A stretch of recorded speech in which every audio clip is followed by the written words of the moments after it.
Bonjour à toutes! Bienvenue à une nouvelle conversation des sages-faire. Et je veux t'encourager à avoir une influence dans les différentes sphères de ta vie. Et aujourd'hui, j'ai avec moi la merveilleuse Céline. Bonjour Camille. Bonjour! Je suis tellement contente que tu aies accepté qu'on puisse avoir cette conversation ensemble. Oui, c'est un plaisir. C'est super. Et puis, tu es une épouse, mais tu es aussi donc, la maman de 3 filles. Oui. Et donc, on a ça en commun, parce que moi aussi, j'ai 3 filles.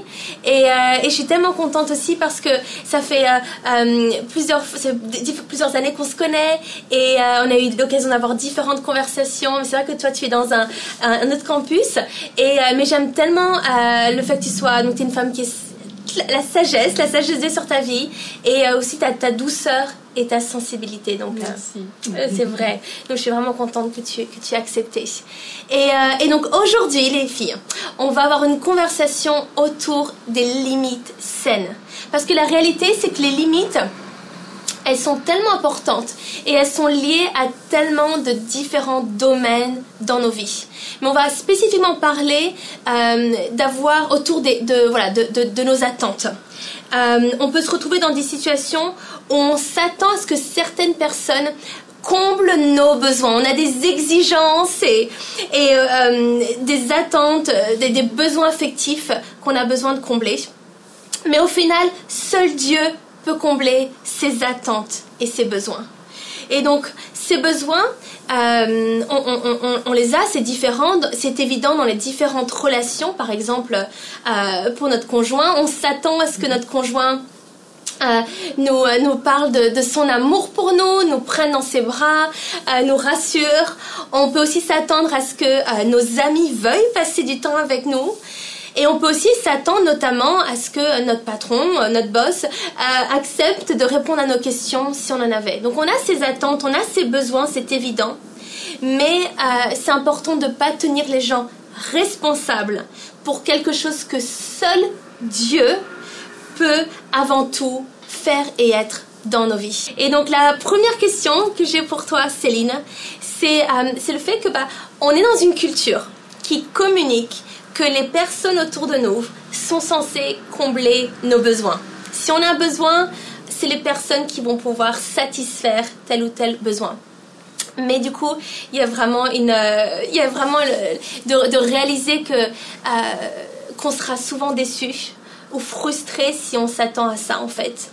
Est-ce que toi tu as déjà vécu ces moments-là en fait, et comment est-ce que tu as agi du coup au travers de ça? Oui, c'est clair, tu l'as très bien dit, on a des tonnes d'attentes et je me suis retrouvée plein de fois à attendre, comme tu l'as dit Camille, à attendre de mon époux qu'il manifeste son amour de la façon dont moi j'imaginais être le meilleur mode d'expression. Et puis ça peut amener beaucoup de frustration. Et ça m'est arrivé aussi par exemple avec mes filles, parfois j'attends d'elles un certain comportement, j'attends qu'elles soient sages, obéissantes, reconnaissantes, et en fait effectivement tout se passe pas toujours comme on voudrait, parce que juste on peut pas contrôler, manipuler les gens. Ouais.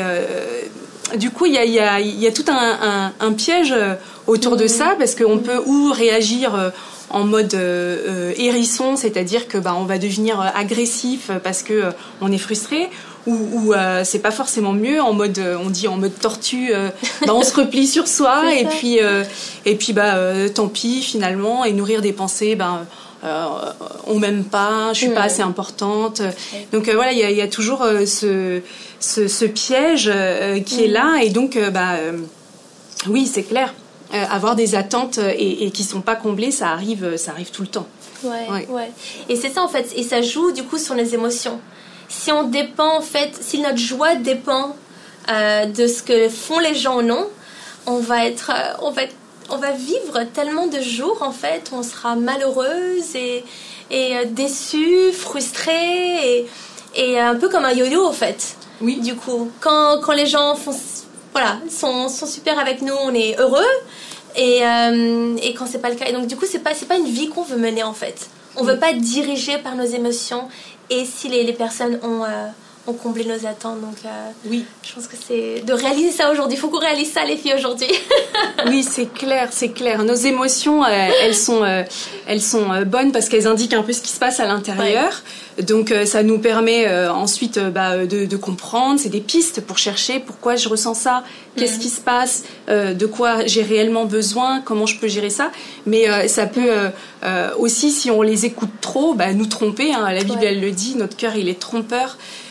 Donc, c'est toujours bien de poser la question, d'amener ça à Dieu. Pourquoi je ressens ça? Qu'est-ce que je fais maintenant avec cette colère, avec cette peur, avec cette jalousie ou que sais-je? Et je crois vraiment que Dieu, à chaque fois qu'on lui apporte nos émotions, il fait un travail en nous et à chaque fois c'est l'occasion de grandir de toute manière. Ouais, c'est ça. Au final, c'est que Dieu seul est censé répondre à nos attentes. C'est super. Et parfois, on peut avoir un besoin donc réel, un besoin donc qui est légitime, il faut le dire, mais on peut le communiquer de la mauvaise façon. Il y en a là qui connaissent ce sentiment. Donc comment est-ce qu'on peut grandir en cela? Tu vois, comment est-ce qu'on peut mûrir et apprendre à communiquer nos besoins sainement en fait? Ouais.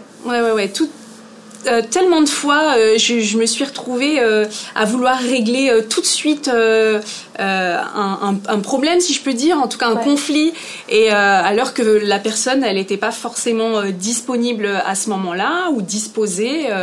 Et en fait, oui, je crois que, ok, il y a ce qu'on a dit tout à l'heure, cette analyse de ce qui se passe à l'intérieur. Et puis ensuite, comment on l'apporte? Est-ce qu'on l'apporte? Parce qu'il y a des fois où c'est même pas la peine de l'apporter à la personne, simplement l'apporter à Dieu. C'est suffisant pour travailler. Et il y a des fois où réellement il faut avoir ce temps de discussion. Ouais. Et j'ai trouvé que demander la sagesse à Dieu, à préparer ce moment où on va discuter. Moi, c'est vrai que je suis cette personne qui a du mal un peu à répondre du tac au tac. J'ai besoin d'un temps de réflexion. Donc, j'aime bien demander à Dieu quel mot je vais utiliser. Est-ce que ce mot, il va pas heurter la personne par rapport à son histoire, sa perception bien choisir ses mots, bien choisir le moment, et puis aussi se mettre à la place de l'autre. Super. Je crois que c'est vraiment une clé, parce qu'en fait, comme je disais, il y a notre histoire, notre perception, qui va faire que nous, on a vu les choses d'une façon, on les a ressenties d'une façon, et peut-être que l'autre, très souvent, il est dans une toute autre dimension, et souvent, après avoir discuté tranquillement, en cherchant la paix, justement, pas juste en cherchant j'ai envie juste de me libérer, de sortir tout ce qu'il y a là, mais ma finalité, c'est trouver la paix, c'est trouver l'entente, le pardon peut-être, donc en choisissant ces mots, en choisissant le bon moment, en demandant la sagesse à Dieu, j'ai l'impression qu'on arrive à trouver un terrain d'entente pour régler quelque chose. Oui. Oh, je trouve ça super ce que tu as partagé. C'est ça, les bons mots et parfois le bon moment. Et c'est sûr que c'est vraiment important. Je sais que dans ma propre vie, j'ai dû apprendre justement à communiquer mes besoins. Tu vois, à l'inverse, c'était peut-être pour moi un peu plus difficile de me dire, de pas juste les refouler ou juste de dire c'est bon, j'ai pas besoin, il y a Dieu et donc le reste c'est bon. Mais du coup, c'est aussi cet apprentissage d'apprendre à les communiquer, mais la façon où tu les communiques est certain en fait. Si c'est accusateur, si c'est pour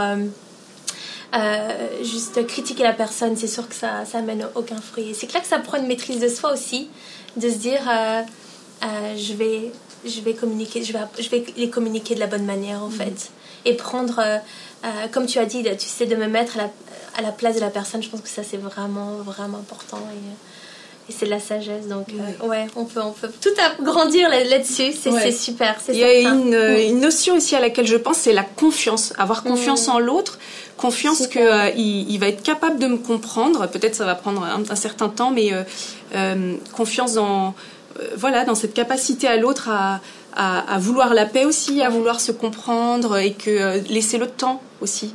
Des fois, ça va pas se régler tout de suite, mais la personne a besoin d'intérioriser, nous aussi, donc la confiance. Ouais, c'est super, génial. Excellent, excellent. Donc on l'a dit, donc nos besoins sont importants.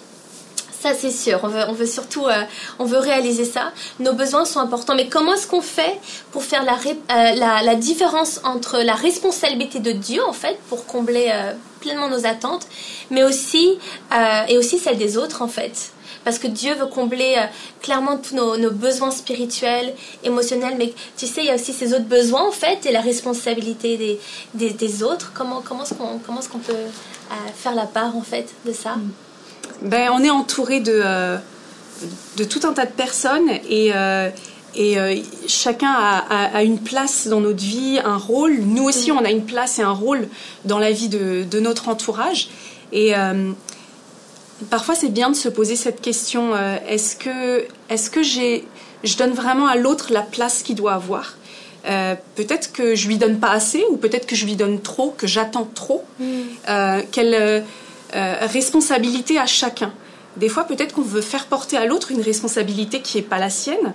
Je vais dire un exemple quelconque, mais par exemple, on peut attendre de notre conjoint qui se comporte comme s'il était notre père, ou de notre enfant qui se comporte comme s'il était déjà adulte. Et donc, tout ça, ça va biaiser les relations, et puis ça va aussi faire que la relation devient malsaine parce qu'on attend quelque chose que l'autre ne peut pas donner, n'a pas à donner. Donc déjà, je me dis, s'interroger sur quel est le rôle et la responsabilité de chacun, et les nôtres aussi, et essayer d'ajuster tout ça, trouver cet équilibre.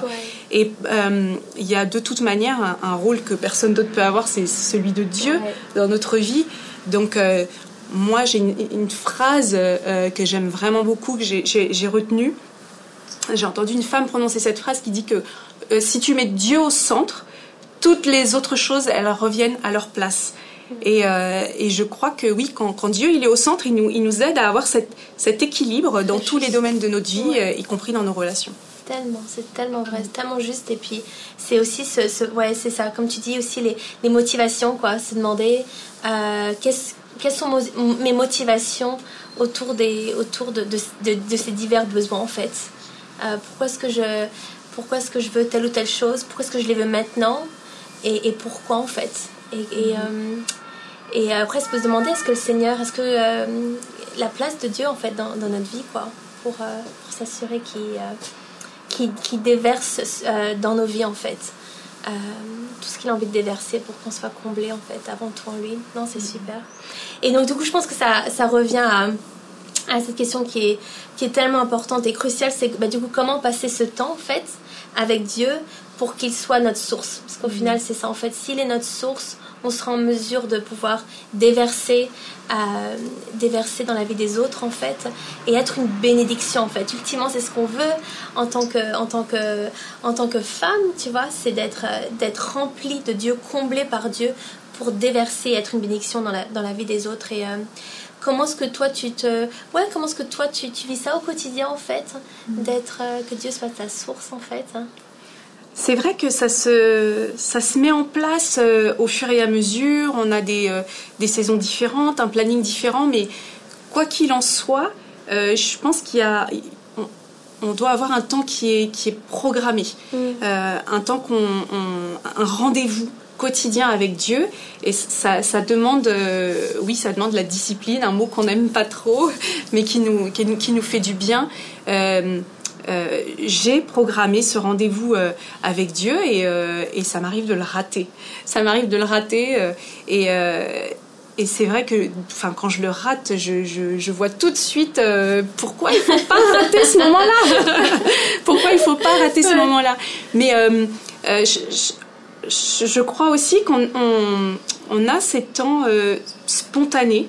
Ouais, c'est vrai. Tout au long de la journée. Super. Quand la parole de Dieu elle nous dit prier sans cesse, c'est ça, c'est tout au long de la journée, dans toutes les circonstances, avoir cette pensée, ce mot qui est formulé à haute voix ou juste dans notre cœur, quand ça devient compliqué, on lui crie au secours, mais aussi quand c'est génial, on le remercie, on s'émerveille, et avoir cette discussion continuelle avec le Seigneur, le faire rentrer dans toutes les sphères de notre vie. C'est super, j'aime tellement ce que tu dis. Et je trouve que c'est un endroit qui est tellement merveilleux quand on le laisse satisfaire pleinement tous nos besoins, pour ne pas être dépendant des personnes et des circonstances. C'est tellement riche en fait. Tellement riche quand tu arrives à ça. Et je pensais au verset en Jean 4, verset 14 qui dit « En revanche, celui qui boira de l'eau que je lui donnerai n'aura plus jamais soif. Et l'eau que je lui donnerai deviendra en lui une source d'eau qui jaillira jusqu'à dans la vie éternelle. » Il veut être notre source, une source d'eau qui ne va jamais se tarir, qui sera toujours abondante, et c'est ce qu'il veut faire dans nos vies, déverser cette source, et qui puisse être pour toi aujourd'hui ta source. Et peut-être que ça fait un petit moment que tu n'es pas revenu à la source. Tu peux revenir à la source dès à présent. Lui, il est au rendez-vous, en tout cas pour cela. Donc c'est tellement bien. Grandissons ensemble pour que Dieu puisse à nouveau être ce bon berger et nous aider dans nos limites saines dans le nom de Jésus. Donc merci beaucoup Céline, merci pour cette super conversation, tout ce que tu as partagé aujourd'hui, t'es une bénédiction. Donc soyez bénis les filles et à très bientôt.